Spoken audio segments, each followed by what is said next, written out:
Good evening. Last month, the members of the Georgetown Chamber of Commerce and Industry re-elected Mr. Clinton Erling for a second one-year term as its president. The Georgetown Chamber of Commerce and Industry is a founding member of the Private Sector Commission, and we are indeed pleased to have Mr. Erling as our guest on today's Plain Talk. Mr. Erling, as I welcome you to Plain Talk, can I ask you to clarify whether and how you distinguish your public pronouncements as president of GCCI with that from your position as a member of the executive of the Private Sector Commission? Good evening, Chris, and I just want to thank you for having me in the program, and also good night to your viewers. You know you're always welcome. All right. In terms of distinguishing, I think it's a very difficult proposition. I think there's always, whenever I approach the press, I'll always say in which capacity I'm speaking. But when the press reports, they report this as a position of the private sector as a whole. Sometimes they'll say it's a GCCI position. Even if I say it's in my own personal capacity, it still sometimes comes across to the media as me speaking on behalf of the entire private sector, and sometimes as speaking on behalf of the Private Sector Commission. The Chamber of Commerce is an independent organization, own rules, own structures. We belong to the Private Sector Commission. The Commission has their own rules, their own structures. Most of the times our positions would align, but from time to time our positions don't. We will disagree on certain issues. That is expected. You know, even if we belong to the International Chamber of Commerce, we don't expect all the time for us to agree on various positions, and then with the Private Sector Commission, the same thing happens from time to time. The flip side of that question is whether the PSC speaks for its membership or in some other capacity. Let me give you an example. On the issue of the decision by the Minister of Works to shut down the Sunday afternoon lime on the seawalls, the Chamber of Commerce, the Private Sector Commission came out almost simultaneously in a statement of support, whilst you as chamber head took the opposite view. Now, what in fact is the decision-making process in the PSC on critical issues? Something like that. Would you have expected some consultation? With that particular issue, I had spoken to the press in my own personal capacity, and my position was that the lime should not have been suspended. I think it required adaptive changes in terms of the attitudes of the persons going out there, even putting systems and structures in place to manage that 1 mile stretch on one Sunday afternoon. We've been doing it for 8 years. I haven't seen anything destructive. Then subsequently, a day or two after, I saw the Private Sector Commission put out a statement, and it was done in the Private Sector Commission's capacity, or at least that's the impression I got. I was told afterwards it was done in the chairman's private capacity. But in those instances, the commission is run by a 21-member council. There's a majority sectoral organizations, 14 or 15, or 16, I think it is, and there's 5 corporate members who sit on that council. We just need a simple majority from that on any decisions, and we discuss, ventilate on issues. And that's a majority of people present. We need a majority of the 21 present to form a quorum. So in other words, whatever number is present, the majority. Whoever is present once you have a quorum, whoever is present, the majority runs. That's how decision making is made. A criticism is sometimes made of the Private Sector Commission that, and I'm going to use a strong word, that it has been hijacked by the corporate members, that the constituent umbrella organizations no longer have the kind of influence that it was intended to have. I think for me it's more a perception than reality. If we're talking about influence, there's 16 sectoral organizations. At elections of chairperson or in any major decision making, that's a 16-member majority on the council. Like I said, the private folks, the private company folks, there's only 5 votes. Over the years, though, I don't think we've seen the emergence of sectoral folks like the Chamber of Commerce and the other sectoral organization emerging to contest the leadership of the Private Sector Commission over the years. I think when the commission was established, it was established precisely for those companies like the Georgetown Chamber of Commerce, the Aviation Association, Tourism and so forth, Manufacturers Association, to run and lead the Private Sector Commission, because the heads of those organizations would already have a wide constituency Then we saw, subsequent to that, we saw the establishment of allowing the corporate companies to become members, which is not a unique phenomenon just in Guyana. Other chambers overseas, other commissions similar for Jamaica, for example, they even allow for individuals to join their equivalent of our private sector commission. I just think we need to see more engagement from the sectoral folks, and we need to see more sectoral folks aspiring to the leadership of the private sector commission. But in terms of the strength and influence, I still think the sectoral folks have the majority.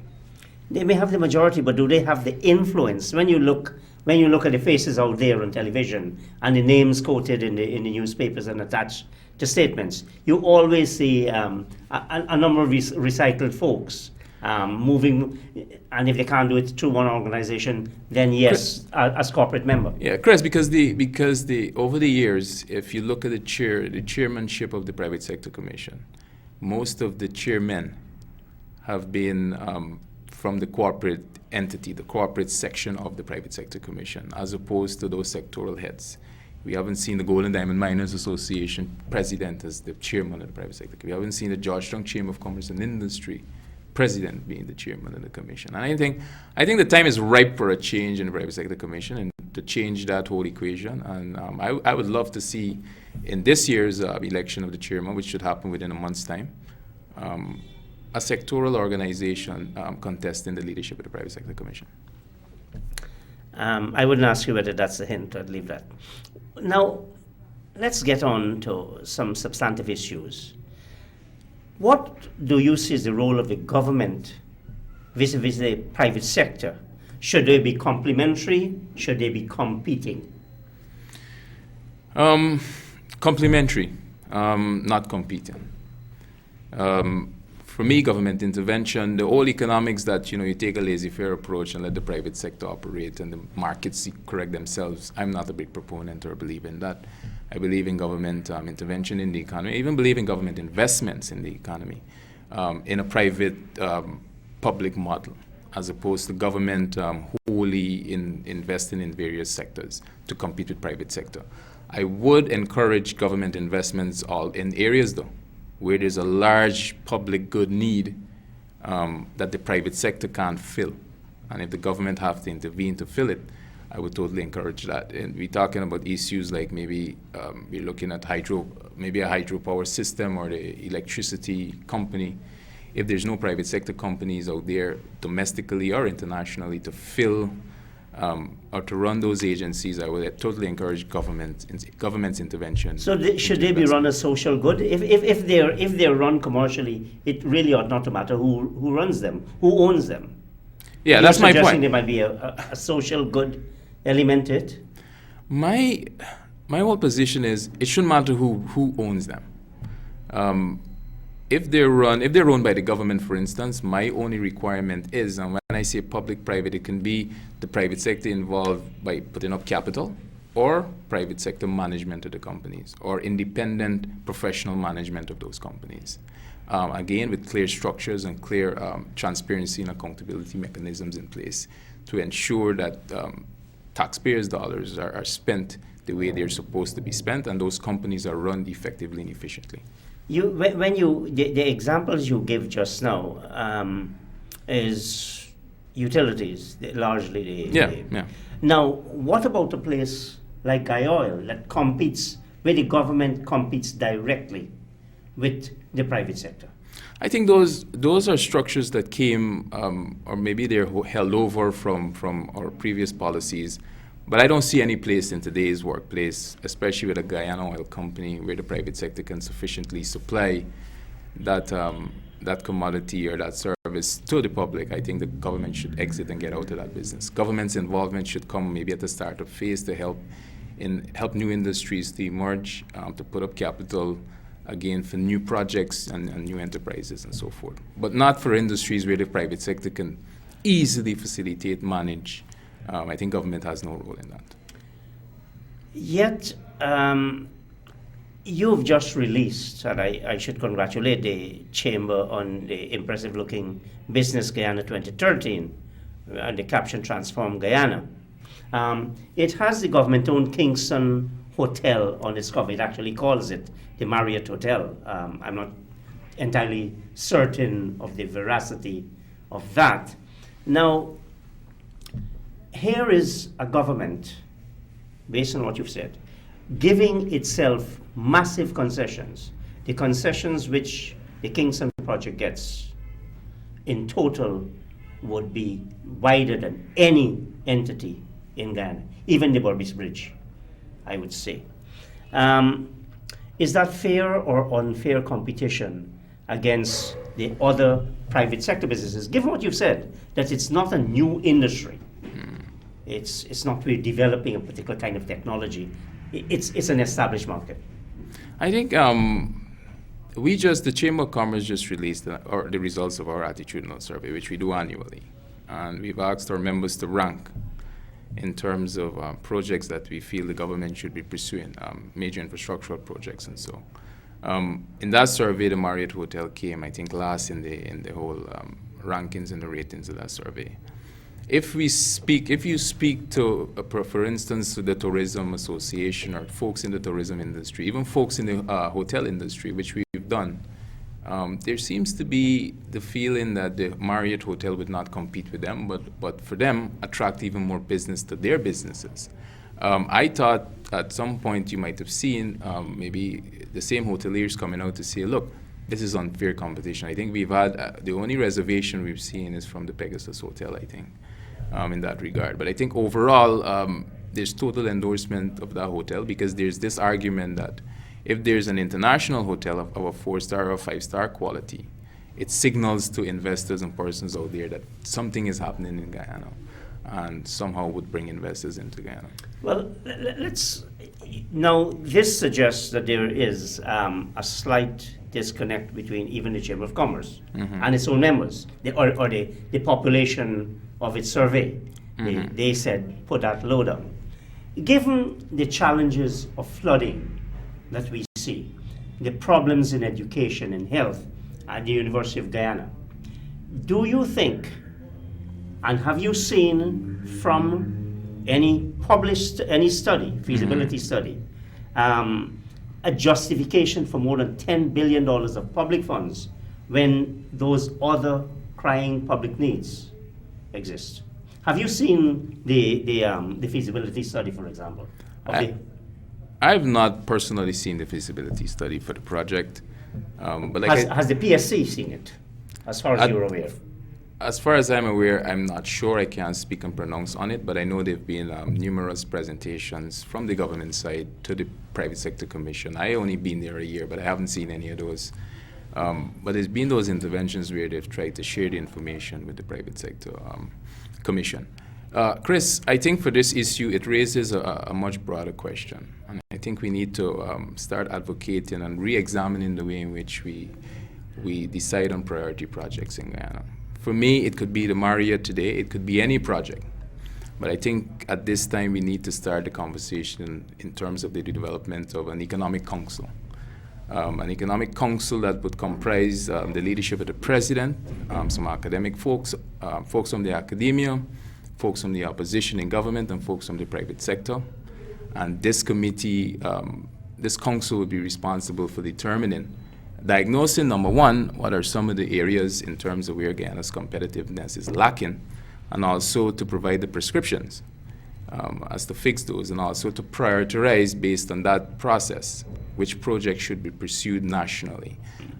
Secondly, after that, I think we need to establish, and we heard a lot of talk about the Procurement Commission, because if the council decides on a priority list of programs, it is my view that those programs should go to, when it goes to tendering, who executes, the Public Procurement Commission should be established, which is the oversight body for those procuring agencies, to ensure that there's a fair and transparent process in there. And then also on the end product, I think we need to see, a public execution and implementation commission. I think that's more important as to focusing on one or two issues, because it might be any project. We don't know if there's no feasibility, and I think if we have an economic. But shouldn't we know? I mean, definitely we should know. Nothing should be secretive. Shouldn't the Private Sector Commission, in fact, shouldn't the Chamber of Commerce, perhaps, if the Private Sector Commission doesn't want to do it, insist on getting some answers to questions like these? I think until your issues, valid as they are in fact put in place. Chris, I've always said this. Private sector, over the years, we advocate on behalf of not just the private sector, but for the society as a whole. Because if the society is functioning well, our businesses do well. And we've been advocating on a number of issues. And I'll take this opportunity even now to tell the government to be open and transparent when it comes to all public projects, including the Marriott Hotel project. And if there's a feasibility study, make it available. But what I've also said, and I've noted over the years, and this doesn't just apply to government, but it applies to all the political stakeholders, opposition, government.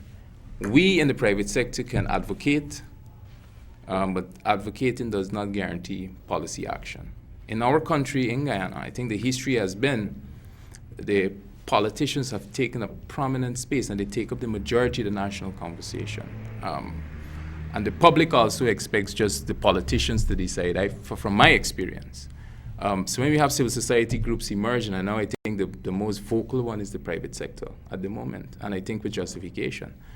That's an interesting throw-in remark, with justification. With justification, the private sector is the largest, when we talk about taxpayers, the private sector contributes the majority of that income when we talk about a taxpayer in Guyana. We look at $20 billion, for instance, I'll use last year's budget. We look at $20 billion in corporate taxes coming from the private sector. We look at self-employed. The majority of those self-employed remissions will pay as you earn income tax. The $3 billion that they collected last year, most of that comes from the private sector. You look at VAT, which is 56. Well, VAT is not paid by the private sector. VAT is paid by consumers. And the private sector is a consumer. No. The private sector, to the private sector, a VAT is a creditable expense. Yeah. So if you spend on VAT, you get it back when you sell. So VAT is not an expense of the private sector. But in some instances, if we buy from other companies that are not registered, it is we are contributing to the VAT tax receipts. When we also consume, we don't only sell. No, no. I'm simply drawing the distinction. The private sector, I would say, the consumers, the employed persons. Mm-hmm. If you take VAT and you take the employed persons, they pay far more tax than corporate taxes. And I don't want to pursue that. I just wondered why you said. But let's finish. But we go in there. Even when we look at customs and trade taxes, we look at $13 billion. The private sector is paying the majority of that. You add all that up in terms of the total revenues collected by government, you'll see a significant majority of it coming from the private sector. That makes the private sector a very important actor in the entire affairs of this country. Indeed. And that's why I'm saying we advocate and we do it not just, there's a perception out there that the private sector is only self-interested in their own personal, financial, and profits, and that's the only motives of the private sector. That's not true. The private sector contributes way more beyond that. And no, but the private sector is there with a view to profit. That's a given. Yeah, but that's the whole idea and the whole concept. And while they do that, they create all these other benefits for the economy. By paying the taxes, by creating the employment that's available, by investing in communities and in projects, social programs, etc. You've raised this question, and I'm glad you raised it, Mr. Erling. Isn't it correct to say, as well, that the private sector probably gets as much in terms of tax concessions, which regrettably aren't publicized despite the requirement of the law, get almost as much in concessions as it pays in taxes? I don't know if it's as much as we pay in taxes. I can't speak to the veracity of that. But I think concessions, again, in my opinion, it's a necessary condition for an emerging private sector and a country like Guyana, which is also transitioning from a very low income, or one that has over 20 years now. I think we've started to, not 20, maybe more, 25. We've started to. You mean under the ERP? Yeah, when the ERP started. 24 years. Yeah, when we started in terms of implementing these economic programs and putting the private sector first and commerce. I think, look, if we have a strong private sector, we're talking about if we are a strong growing private, you're talking about the taxes improving, increasing revenues, again, more employment being created. That is true, Mr. Erling, but and we often hear the mantra, the private sector is the engine of growth. If you look at the national estimates, consistently, public investment exceed private investment. How do you explain this contradiction, given the 24 years after the ERP was launched? Because look, our private sector is still, for me, it's still in its nascent emerging stage. We don't have a very sophisticated, full-blown grown private sector, in the sense that there's many capital projects that the private sector can't pursue, or our domestic private sector can't pursue. Some They of can't those, or they won't? I would say, whether it's can't or won't, they're not doing it. And if they're not doing it, some entity has to intervene. And the entity, in most cases, especially when it comes to things like infrastructure and public works, has to come from government. If government don't do it, we end up with an economy where nothing is happening. You don't create the infrastructure that's necessary for the private sector growth. If we don't attract, I think the only other grouping that can fill the gap if the government don't intervene is foreign investment from big companies, large companies. Again, government would have to ensure that there's a sound macroeconomic framework, microeconomic framework, and also an environment that would attract those foreign direct investments to come into the country. So the government cannot escape spending monies. And I think over the years with the private sector not being able to fund... No, I'm talking about spending money. We're talking about direct investment. Yes. Yeah, I think it's necessary at this stage in Guyana's economic history to have the government investing in a lot of these projects.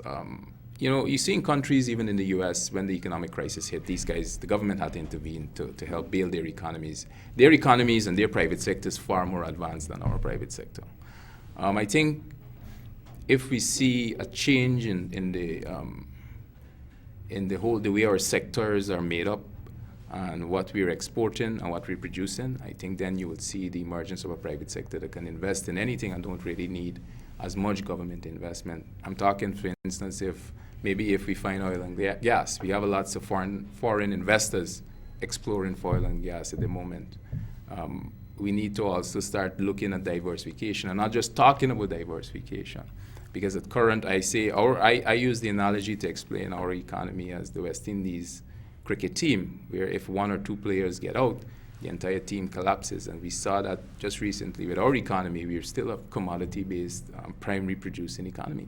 And we saw when prices dipped the other day, I think 30% in the gold industry, for instance. I think even now you're starting to see some effects of that, just that 30% dip. And that was based on maybe speculation or whatnot. But we're still vulnerable if we continue with the model of investing in just primary producing commodities and not diversifying and producing high-value manufacturing products. Why is the private sector not taking those challenges, meeting those challenges? Meeting the challenges of diversification. Again, but we compete today in a global economy. Globalization is the buzzword, and it's not just a buzzword. It's real. It's happening. It's inevitable. Our companies, when we produce, we're not producing for the domestic market. We're talking about 700,000 people maximum, which is insufficient for any company to run and operate profitable. So we need to look at the international markets. So when we compete, we're competing with companies that are far more sophisticated. Some of them are subsidized by their governments. The governments create the environments for them. We talk about energy costs, like electricity costs. In some countries, it's dirt cheap. Trinidad, for instance, I can use that example. Their manufacturers have an advantage. So I think at some point we need...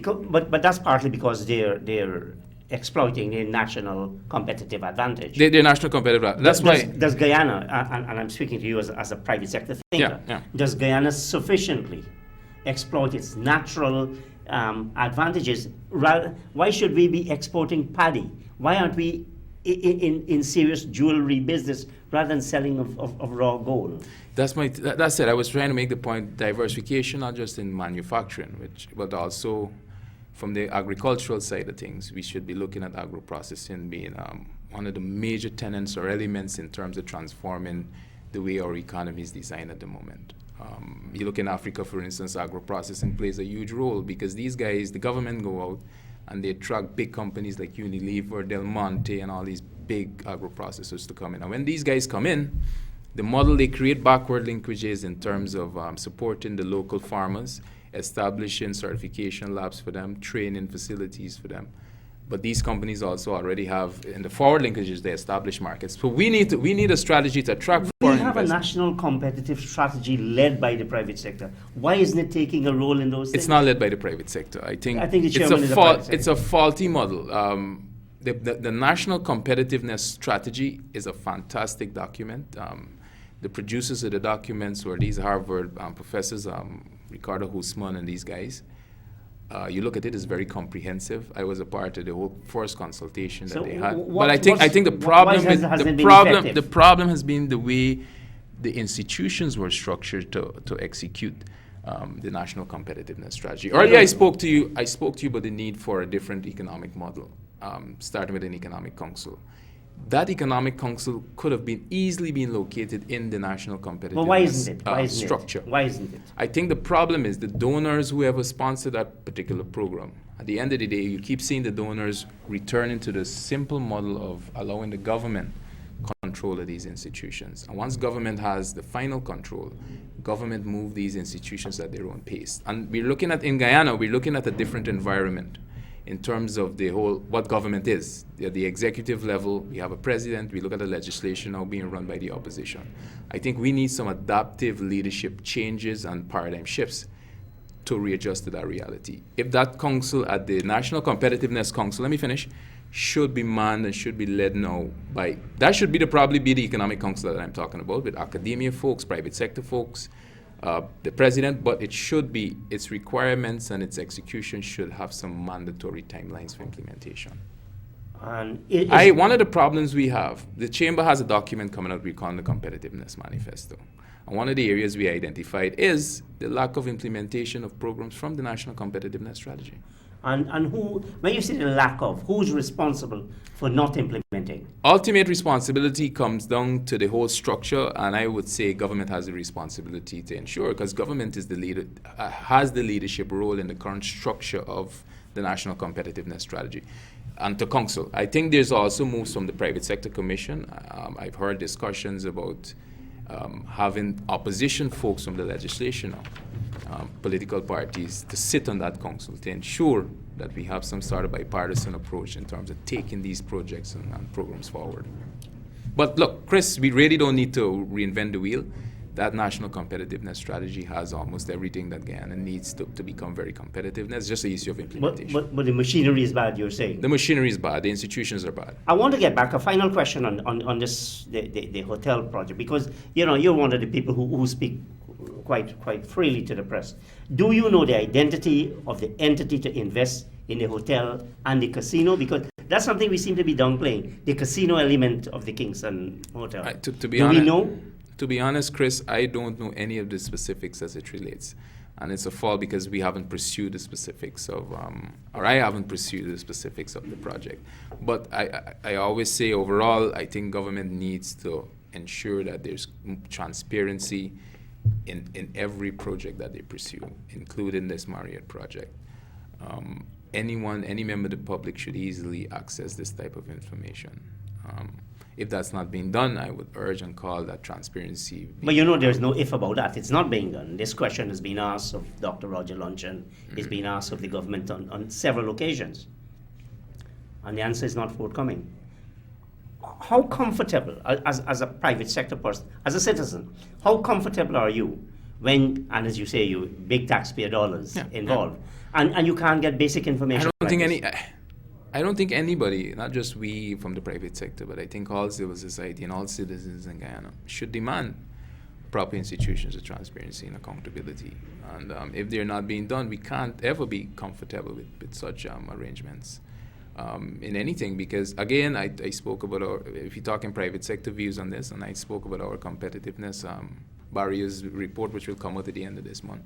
That's another area which we've identified. We need more accountability and transparency in public institutions and public projects and programs. So if it's not coming from the Marriott, if it's not coming from, I know there's much discussion in the press when we talk about NISL. Again, we're saying ensure that those structures are in place. For those structures to be in place, though, I think we need to examine even deeper and forward. I think the problem lies with the fact in Guyana, we don't have effective institutions. Institutions act as a incentive for folks not to break the law or to comply with the law. And I think in Guyana, our institutions have been broken, our judicial system. There's so many other institutions which we either don't even have implemented. You hear much talk about Integrity Commission, Procurement Commission, Ombudsman Office, and all these other institutions. We need to get those institutions, especially the judiciary, fixed, not just for the sake of ensuring transparency and accountability, but also for businesses conducting business in Guyana. It's very difficult to get judgment in cases.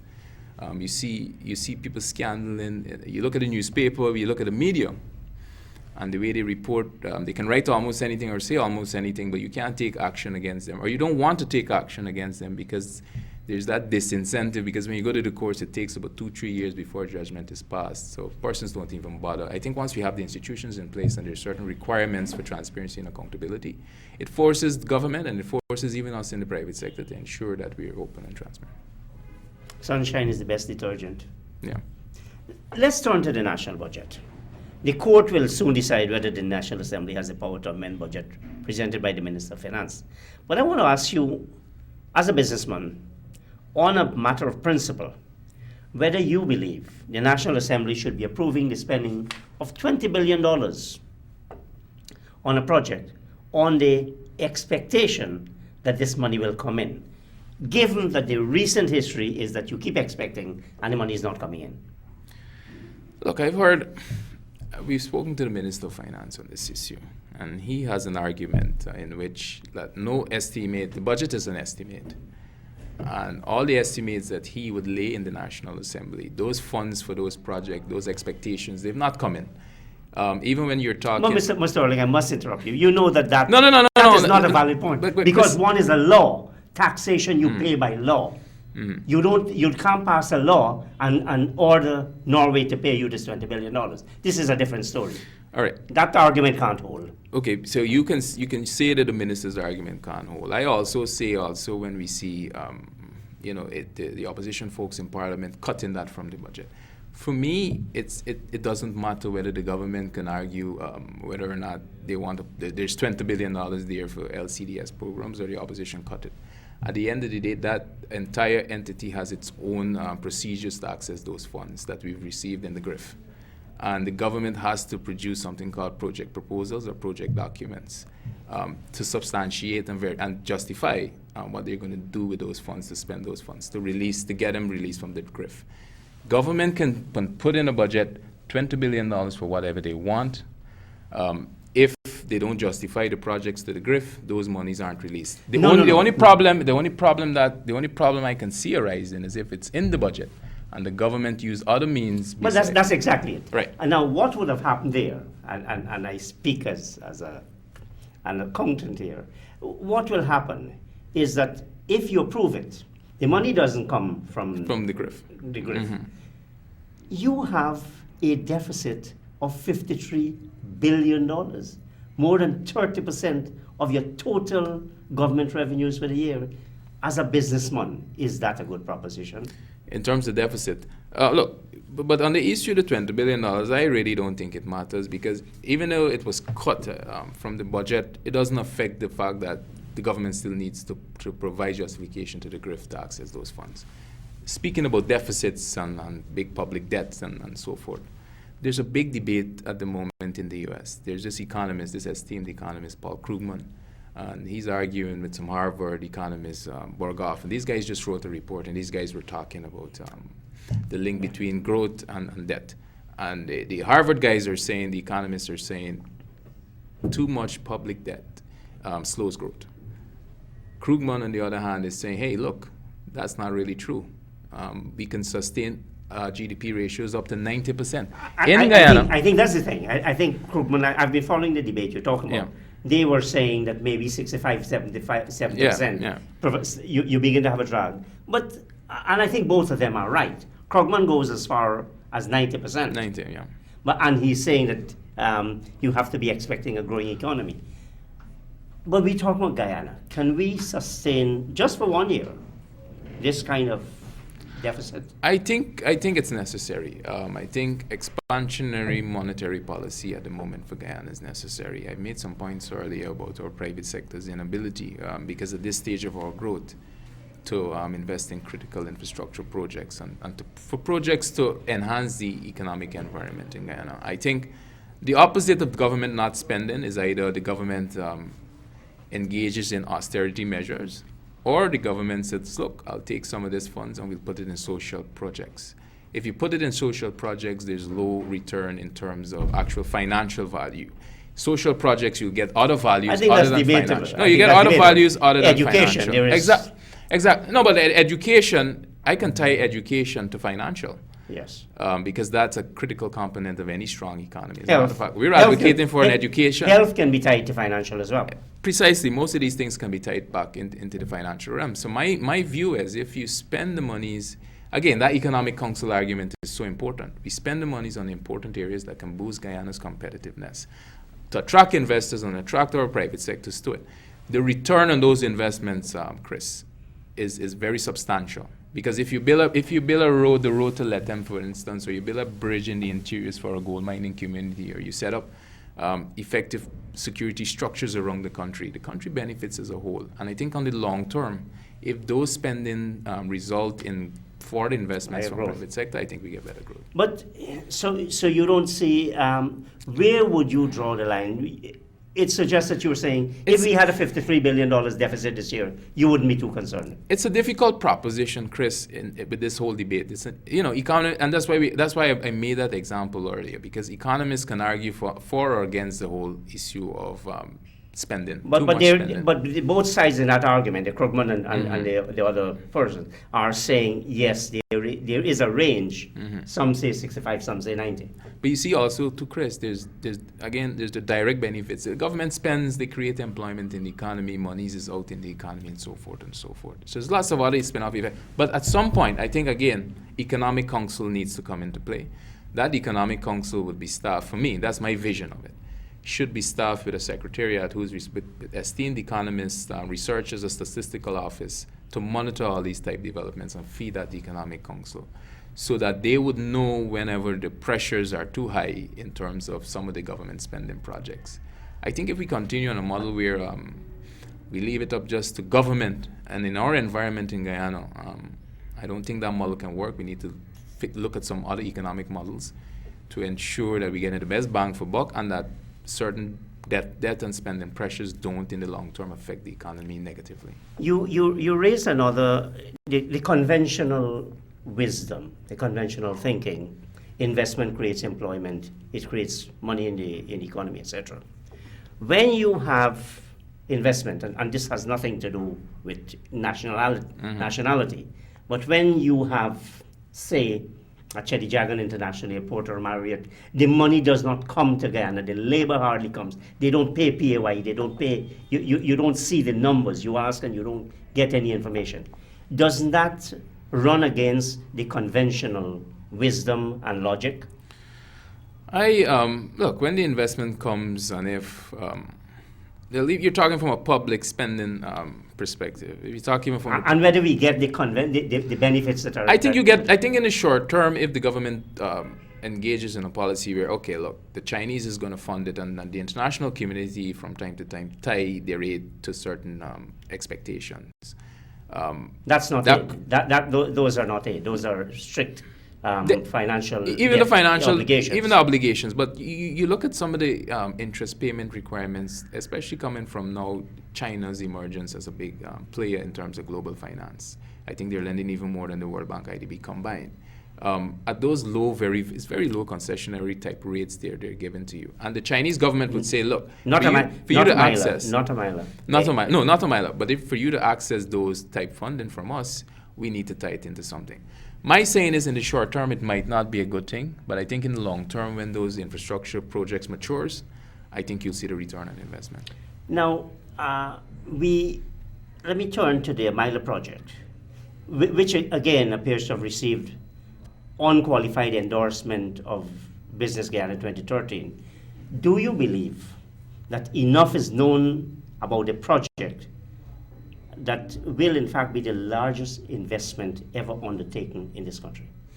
It's the largest investment ever undertaken. Apart from that, do you believe we know enough about this project in terms of the again, feasibility study models, what kind of returns are paid to whom, what are they, what rates of tariff the consumer will have to pay?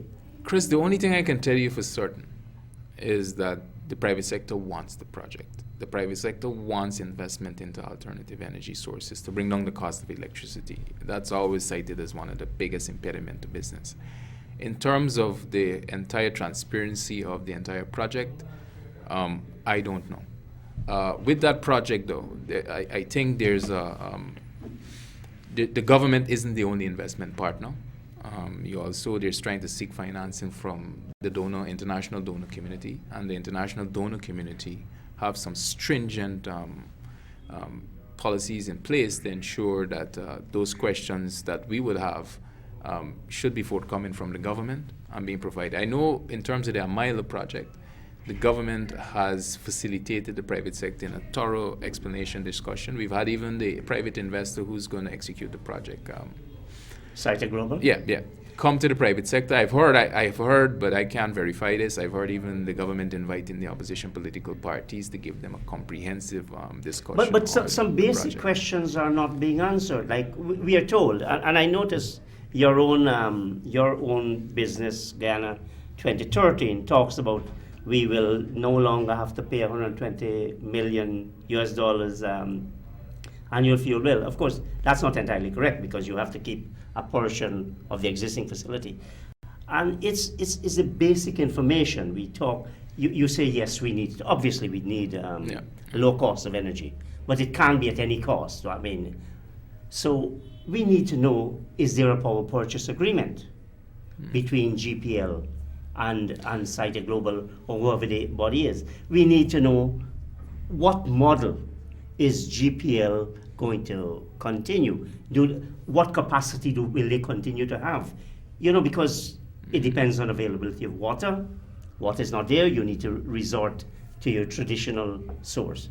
We don't know those answers. Chris, I think the government has been trying to reach out to certain stakeholders to give information on this project. Like I said, the private sector, I know the opposition parties, but I think maybe or perhaps more should be done. Maybe there should be public forum across the country, so where the average and ordinary citizens can ask those questions and get the answers. Because I wouldn't know all the specifics. We in the private sector might not even be asking the relevant questions to know, and so that might miss our own analysis on some of the questions that we need to ask the government. But I think with projects, one of the things that this is all proposal and me thinking, is you need to have some sort of public buy-in into a lot of these projects. Even if we form that economic council, we need to go to the public with these projects so that the public can have answers to any and every question pertaining to any of these projects, how it would affect them, impact on their own livelihoods. So again, to come back to your questions, there's some questions that I don't have, but I would advocate the government take the whole of Milo Falls project to the public. Well, you talk about the government responding to people. I have posed questions to GPL management. They have not responded. I have written to the Prime Minister. It's about a month now. Very specific questions, very short questions. I've not got an answer.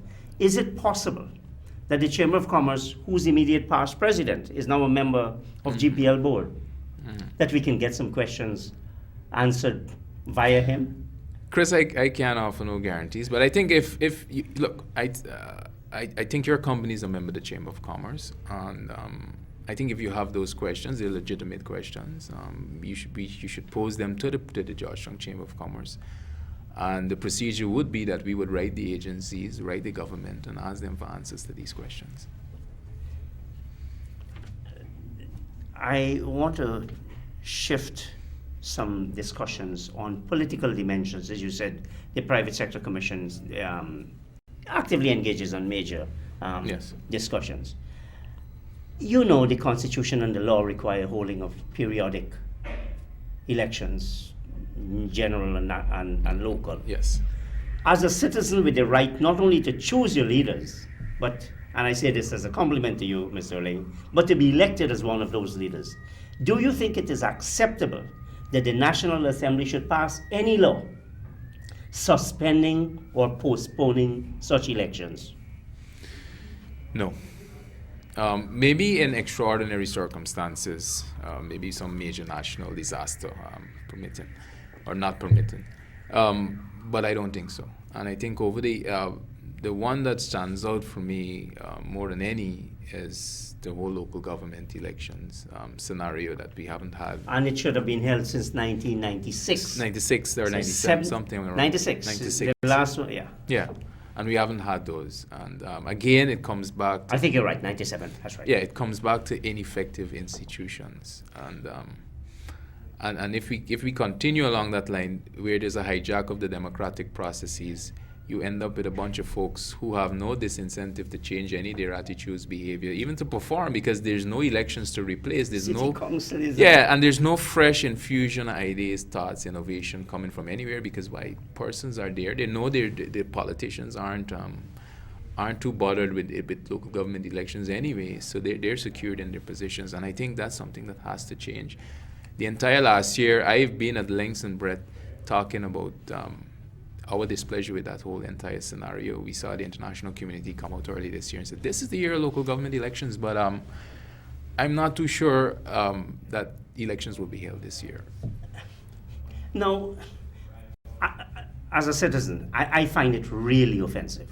Yeah. And I'm sure you do too. I as do, well, I do, sorry. completely. Why aren't we, as a people, private sector, labor, social partners, collaborating forcefully on such a violation of a basic fundamental right that has gone out of the window for more than 15 years? 97 was the last. We should have had it. Chris, I say, look, democracy is not a spectator sport. We need to get in the game to change things. I think in Guyana now we have a public that is very, we become passive and sedentary. No, but we're talking about being shut out though, Mr. Erling. That's what's happening. Because we in civil society, we in the public, we allow the politicians to determine and dictate everything. What more can you do? What more can I do? We can get involved. On getting local government elections. We need to get more involved. We need to get more vocal in the process, and we need to adopt strategies as a collective unit. You see, when it comes from one group, I can go there, and if it's coming from Clinton Erling alone and nothing is happening, maybe we need to do a better job in terms of bringing people together to say, hey, we need to force our politicians to act on local government elections. We can organize protests or whatever it is. Whatever means is necessary to get the message out to our policymakers. I think we as civil society need to do that. I've spoken about the need for a re-emergence of civil society, but what I've seen, Chris, on many very important issues, you'll see the Chamber of Commerce talking about something, you might see me in the press, you'll see maybe the PSC. Where is the other civil society groups? Some of them emerge, you'll hear from them for 2 mornings, and then they disappear or they recede in the background. There's effective groups, the churches. These are big, large constituencies that can have enormous impacts on public policy. Is it in your view a question of fear that, look, my interests could be affected if I speak out against the government, if I speak on an issue that the government might not be happy to hear me on? But Chris, we all run the risk. And I still believe we have leaders who need to not be overcomers or by fear. And I think injustice, we need to ensure once there's injustice, we need to stand up and fight injustice anywhere. On this Anti-Money Laundering and Countering the Financing of Terrorism Act, Amendment Act, you had made a statement to the effect, I'm paraphrasing, right, that the opposition was using the wrong issue to seek concession from the government. If that was the wrong issue, give me some of the right causes that you would suggest the government should be using, the opposition should be using to extract concession. I have not said the wrong issue. I've said the wrong platform. Okay. And you see, I said the same thing when we had the national elections, the national budget debates. Chris, this issue comes back down to a lack of structured and meaningful political dialogue. No, but I'm asking you, which is the right platform that you should be using? If not that platform, which one? Okay. That platform is flawed. And I was answering the question by the sense, the first platform should be engagement between opposition, government, on every issue before they become an issue. Sharing of information, transparency, openness between the two sides, because with this new dispensation, executive and the legislature, they have to work together. That's one platform. Second platform, work with civil society stakeholders. I would tell the opposition, work with civil society stakeholders to get the message over to government that they need to implement critical institutions. But the problem there, Mr. Erling, is, as we saw, information either, and I have to blame the politicians, I blame the private sector, lots of things. For example, the Investment Act. Do you know Section, I think 38, requires the annual publication of concessions granted under the Income Tax and Native Industry Act? It's not being done. And nobody asks these questions. If the government is withholding information as it has come out, that they withheld information on the warning given by the Money Laundering Authority, how do you force, how does the private sector, how does the civil society get action in that case? Look, I've proposed, you see, Chris, in Guyana, everything, we're caught in a web. Martin Luther King had a quote, which, and I'm just going to paraphrase, we're caught in a web or a network of mutuality. And the actions by one group would affect the entire country as a whole. At the end of the day, we all are connected collectively as a group in Guyana. If the opposition folks don't support maybe one or two projects that are very important for the country as a whole, and I know sometimes they feel as though, and I can understand where they're coming from, because they feel as though the government is not responsive, so you need to use some platform to get answers. My approach, though, if you take a more national approach or a more multi-latitude approach in terms of engaging civil society, say, well, look, we have a few issues. We have the Procurement Commission, we have XYZ.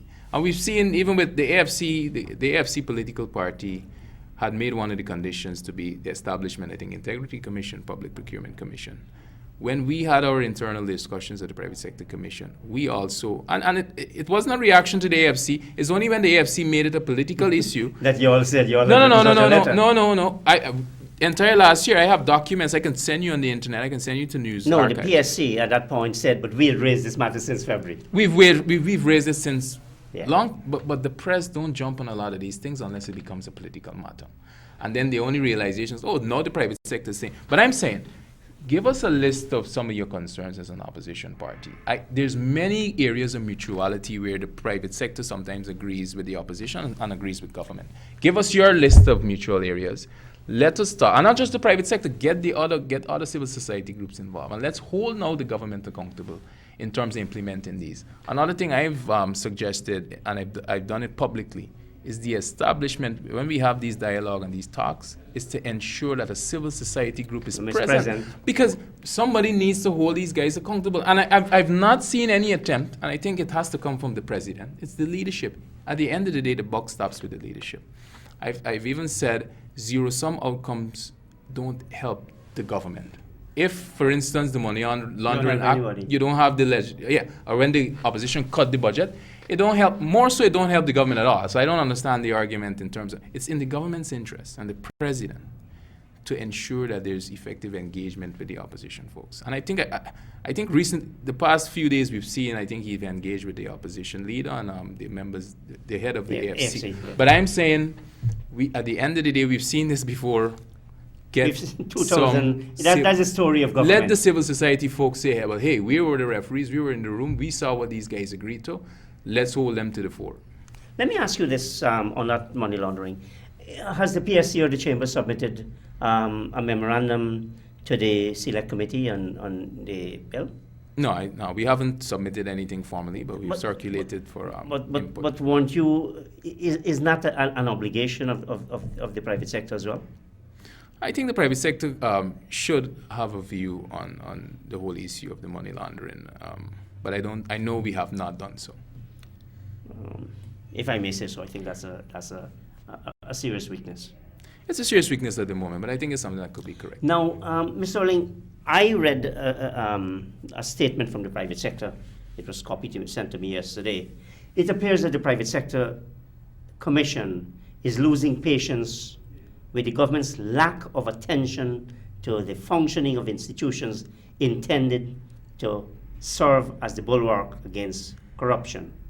Why, in your view, is the government not hearing, and again I use a word from the PSC, and continues to procrastinate on ensuring effective bodies like Procurement, Integrity, Financial Intelligence Unit don't really exist? Chris, What's your view of it? Chris, one of the things that I've heard from government side, as it relates, take the Public Procurement Commission. They're saying to establish that commission, it requires a 2/3 majority in Parliament, meaning that it's not just the government's obligation. And the government is saying this clearly. They're in support of the establishment. I was at the procurement symposium. Yeah, they're in support of the establishment of the Public Procurement Commission, but it requires that 2/3 majority, and it requires negotiations and engagement But they have with not the submitted opposition. names. They have not submitted names. But they're saying even if they submit or the opposition submit, they need to still trash out. The FIU does not require 2/3. The Ombudsman does not require 2/3. The Integrity Commission does not require 2/3. That sounds to me like an excuse. Chris, I can't speak for the government, but I can speak for the private sector. No, but I was asking you what is your opinion? Why is it the government is not acting on these things? That's it. I can't speak for their motivations and why not. But I believe that we in the private sector and we in civil society and the opposition parties and the legislation need to push for the establishment of those institutions urgently. Hopefully I can get into a question. You've been critical of the quality of graduates coming out of the University of Guyana. Has your chamber or the PSC studied and responded to the Trevor Hamilton report arising from a study financed by the CDB? I've seen the Trevor Hamilton report. It has some very salient recommendations for the transformation at university. We continue to push for a transformation. That university has to be looking at a holistic way, the transformation of it. It's not just about changing a course here or there, putting some monies into it, but it also... Well, I think that's what the Trevor Hamilton report that comes out. And that's what it comes out. And we also need to talk about postgraduate support also when folks leave, because there's a big skills challenge affecting our private sector folks. There's a global community, they leave.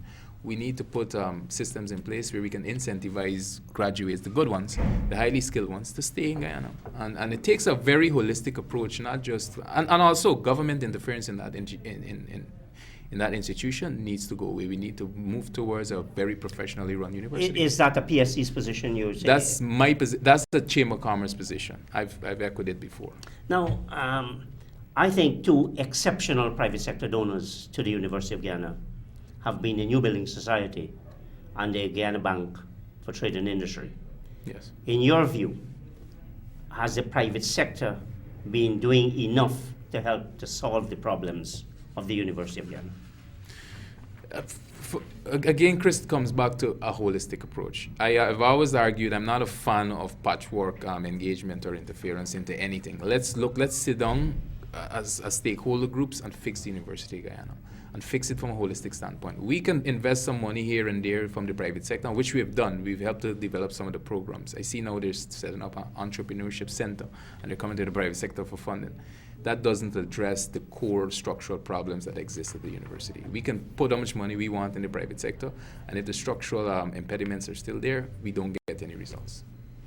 So what then are you recommending to the government? What specifically? Do you endorse the Trevor Hamilton report? Do you have your own special recommendation? There's many other reports. I think we need a compendium of all the reports, and we need to sit down. The president spoke at a convocation last year at the University of Guyana. He said, look, he needs to see a transformation of the University of Guyana, which echoes exactly what we're saying. Do you get the impression, Mr. Orling, in this country, and you're a businessman, that there's we talk about democracy, we talk about corruption, we talk about university, and we don't do anything? I think that's part of the problem, Chris. There's a lot of talking and I think less action. And I think we need to see more actions. Folks like us, our limitation is we're not the policymakers, we aren't the politicians. We pronounce and advocate and try to encourage and say we're a major stakeholder and get government and the other policymakers to act. I think the private sector might have to, at some point, if lots of implementation is not happening, to really step up their advocacy efforts. And even, I remember a few years back, we had a case where when the crime was spiraling out of control, the private sector said, hey, we're going to down our tools and shut the entire, our operations down. Final question. We're coming to the midpoint of the year. How's the economy doing? Economy right now, with the recent announcement of the whole drop in gold prices, right now you speak to anybody, there's a slowdown in the economy at the moment. I hope with the latter half we'll see a rebound of that. But my restaurant, for instance, is a pretty good gauge of it, and from conversations I've had with private sector folks, there's definitely a slowdown at the moment.